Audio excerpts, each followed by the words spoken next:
All right, we're getting ready to start drilling the holes through the studs up here so we can get this water heater hooked up today.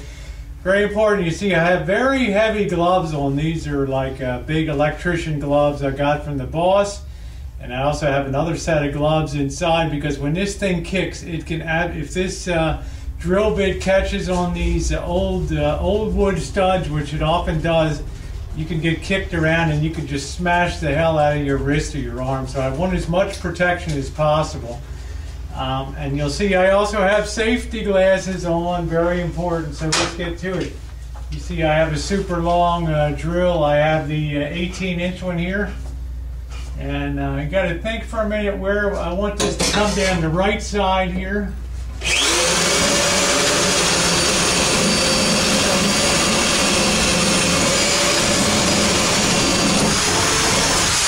And that first one went through pretty clean. The problem I have up top side is I have a triple up there to get through, so that's going to be a little more difficult, and that's going to take a little more time to do. Try to raise this up so maybe you have a better view of the upper one up there. You can see what the heck is going on. And we're going to put that through, and we're going to put this on an angle which is okay.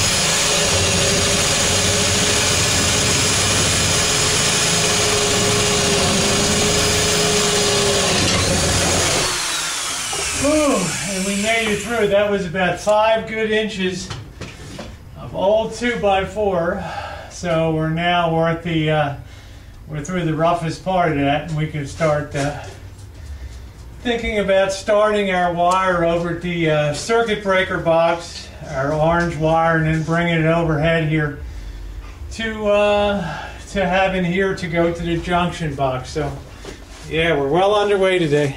Okay, now there's a right way and a wrong way to pull wire, and as you know, we're going to be running the red, the heavy, two hot, one neutral, and one ground over here for the water heater. And you can see the pipes are here. We got one to the left for the cold, and then we got the hot's to the left, and then the cold will be one will be the inlet, and one will be the outlet for the water heater. I'm using electrical because if the outbuilding is not being used or nobody's visiting or anything like that, the electrical can just be turned off, and if somebody's coming to visit, it can be turned on again very easily, and it can be up to temperature in about 2 or 3 hours. The deal is here, a lot of people would be tempted to take, this is a very heavy gauge orange wire right here, and a lot of people would be tempted to take that and start here and start working it up through the holes here, but that would be a huge mistake to do that.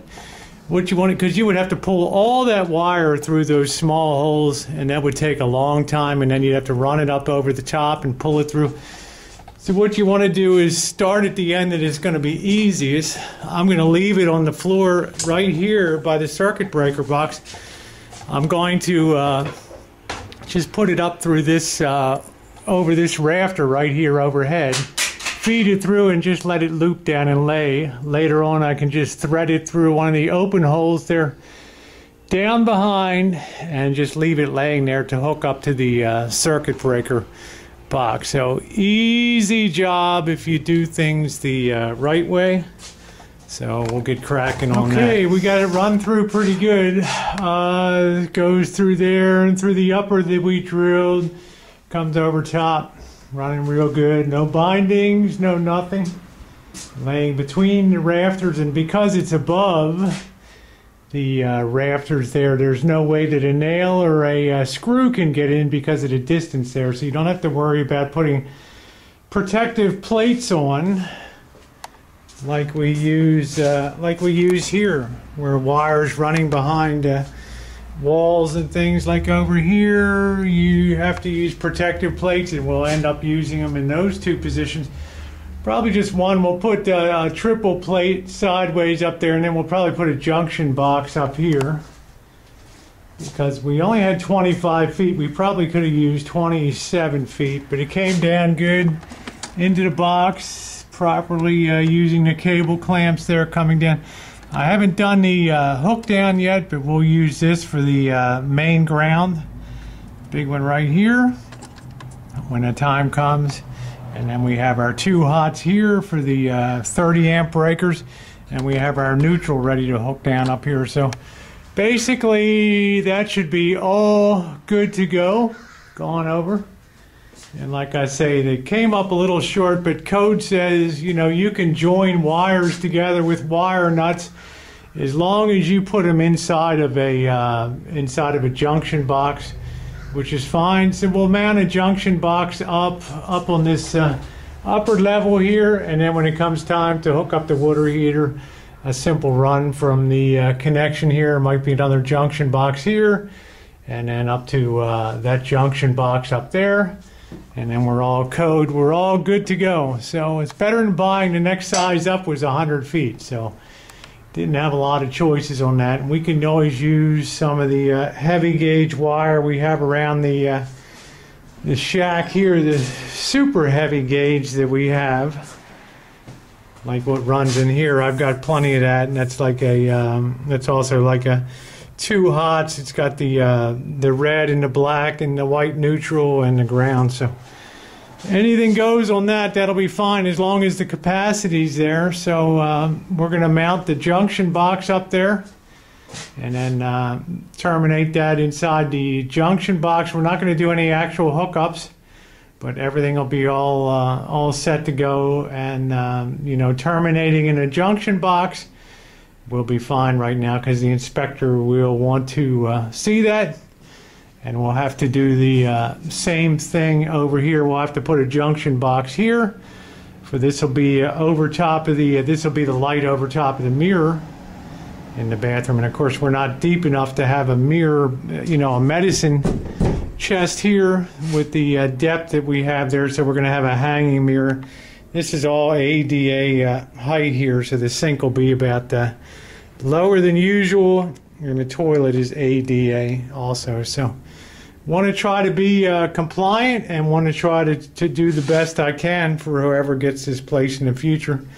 So let's get on with the program. All right, well, we got that done. And remember, in electrical work, you can't just let your cable dangle down there and then think you're going to hook it into something. It has to hit a junction box or something that's going to terminate it, and you need cable clamps through the box so nothing pulls that out of position. So that can sit there until we decide what we're going to do about the water heater, and the plate sitting next to it too, so any inspector sees that you know, you're all good to go. So if we have to run extra wire, we can just run in through the bottom, up through the hole we already drilled there, take it right on in, do whatever the heck we want to terminate and cover in that junction box. I will put plates here because it's very important to put the plating here to protect the wire going through to, in case somebody ever takes a long nail, and drives it in, they won't be electrocuted.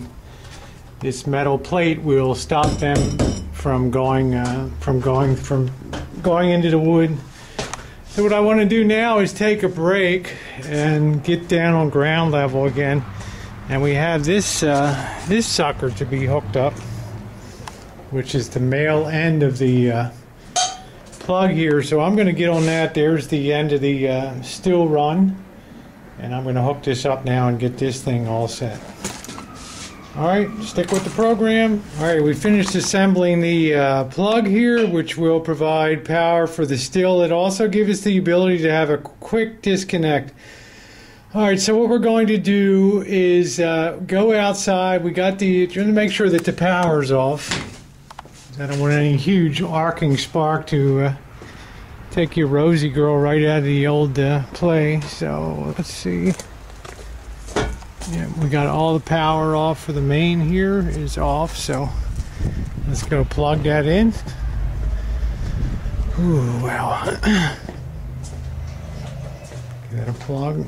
Now, we had a different mounting when we first put it on here. So, might have to just reverse this thing so it's down here so that this is on the bottom and not the top.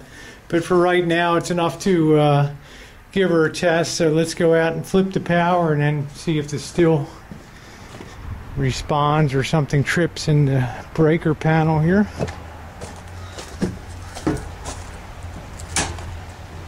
All right, well, nothing immediately flipped off, so that's usually a good sign that we have all of our polarity correct, plus hot to hot and neutral to neutral. We got the ground in there, so let's flip the switch, give a little bit of power.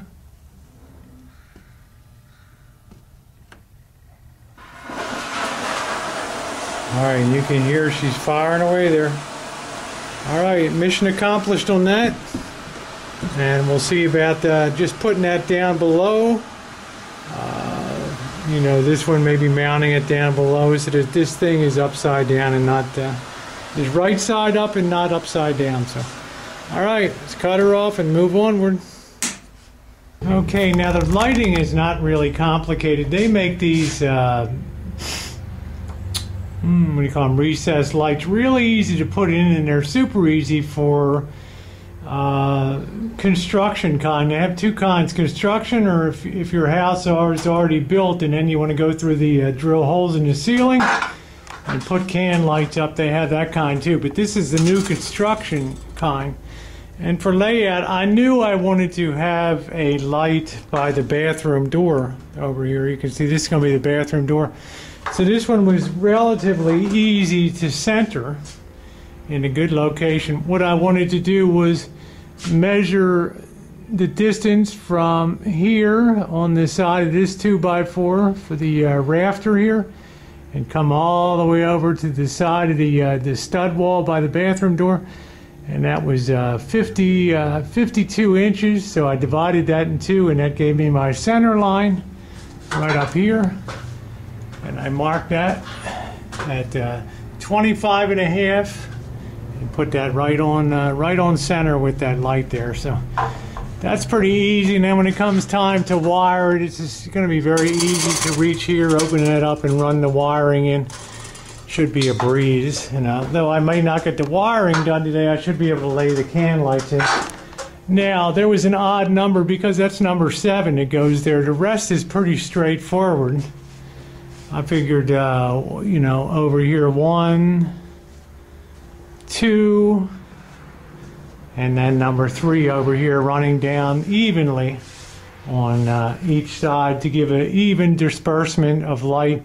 These had to have about a 30-degree down beam from the top, so you really want to try to avoid dark spots if you can. So I'm going to go ahead and get the rest of this laid out and get these hammered up here. When it comes to laying out the ceiling pattern for recessed lights, you really have to think about things carefully.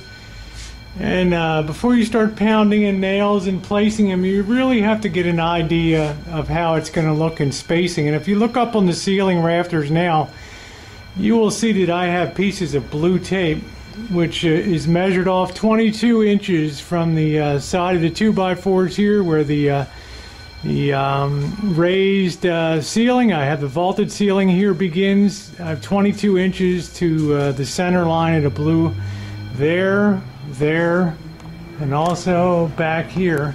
And that gives me an idea of the light pattern. So if I have a span here, and I have a span over here, and another one over here, I do have an odd number, but I still have pretty decent spacing in terms of the way it's going to look, and I have good alignment at 22 inches. I don't want to put it too far over to the left here. It won't give enough light. I don't want to be too much to the center line, or it will not give enough light on the side. So this is a very good compromise, and I'm pleased with the layout. So I'll now go ahead and start hammering them in. All right, guys, it's 4:25. I'm beat. Time to put this puppy to bed. Let's see where we are now. We got all the can lights mounted now, and they're looking pretty doggone good. They're very uniform in terms of their distance and their placement all the way down there. And I couldn't be more satisfied with the ease at which they went up. So start fresh tomorrow. It should be a simple matter. And yeah, the spacing's a little more compact over here, because remember, this is a, well, got that one in the wrong side, so we got to take that one out and fix it. You can tell I'm getting tired at the end of the day. We got to put this one over one more. Woohoo! Rosie makes mistakes too. We righted the wrong. We got it correct now for very good spacing. I was going to say this one looked a little far away, because this, of course, is the kitchenette area over here is going to be. So, of course, that can sort of be considered partial task lighting over the sink area there. So I don't mind it being in a little close. And then I also moved the one for the bathroom so it would be centered from point to point from here to the bathroom door. And I think it's everything's really uniform now. And I'm really, really liking it.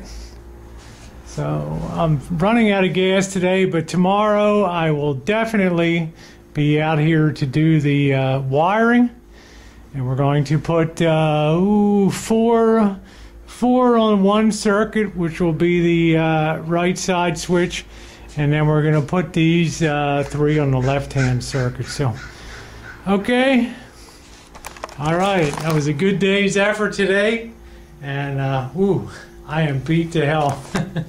All right, time for something to eat today.